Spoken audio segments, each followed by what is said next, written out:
We take a trip into the earliest Christian writings. One of them you've heard of, and the other one you might not have. Coming up in this episode of the Accessible Faith Project.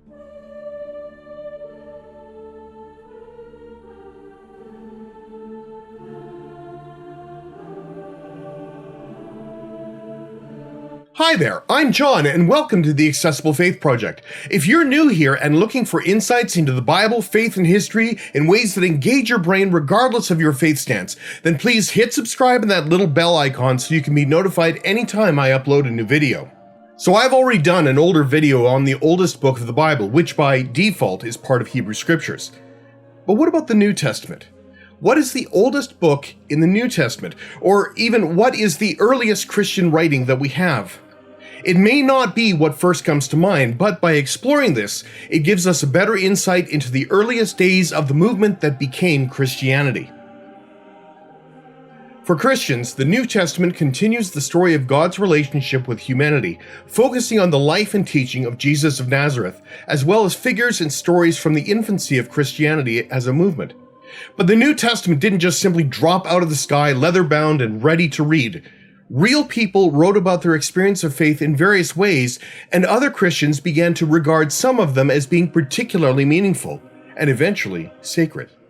It didn't happen right away, but Christians now hold Hebrew Scriptures and the New Testament as sacred scripture, seeing them as linked together through a common story.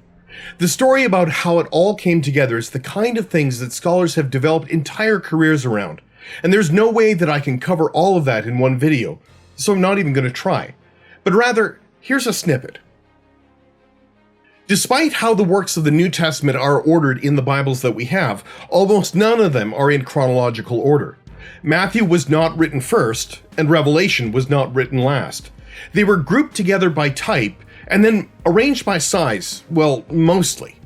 Today, that order is fixed because of tradition, but we now know from early manuscripts that in the early church, this was all still pretty fluid. After all, the most common method of written documents of the day was the scroll, and they could be moved around. But really, that's a whole other video. As I mentioned in a previous video, the first followers of Jesus were not able to read or write. But as the movement grew, first by word of mouth, it then gained followers who were part of the tiny fraction of the population who were able to read. And then of those who could not only read, but were skilled enough to write, they started doing it.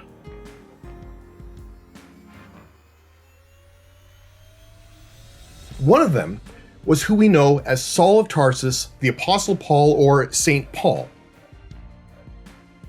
Now, we don't have time to get into Paul's biography here, but the two most important things to know about him for this video is that he became a follower of Jesus sometime after the crucifixion, and that he had a personal experience of the risen Christ, and is credited as being the founder of several early Christian communities in Asia Minor and southwestern Europe. Two things that enabled him to do that was his ability to travel and his ability to read and write. And one of the things we know that he did is if he could not travel in person to a given community, he would at minimum respond with a letter. Paul lived at a time where the disciples of Jesus were still alive and active, and the need for the written Gospels had not yet emerged. So his correspondence with the various Christian communities represent the earliest writings in the New Testament. The current consensus among scholars is that 1 Thessalonians is the earliest letter of Paul, dating to approximately 51 CE, and that's roughly 15 to 18 years after the crucifixion of Jesus. This would be followed up in the next 5 years with letters to the Galatians, at least 3 fragments that make up the letters to the Philippians, and then the Corinthian correspondence. These letters were early enough and important enough to the early Christian communities that Paul helped found that they were collected and preserved and shared. They started life simply as letters for a specific community, but their content was important enough that these communities would recopy them and then share them with each other. And by putting stylus to parchment, Paul paved the way for the development of a written tradition and eventually the rest of the New Testament as we now know it. So the earliest work of the New Testament is Paul's first letter to the Thessalonians. But what about the earliest Christian writing that isn't in the Bible? There is some thought from scholars about other written works that might have existed prior to Paul that became integrated into the Gospels. The trouble is, we have no written examples of what they are, only some hints. However, there is one early Christian work that, at least in its earliest form, may have been written around the same time as Paul's letters. This one is called the Didache, short for the teaching of the 12 apostles.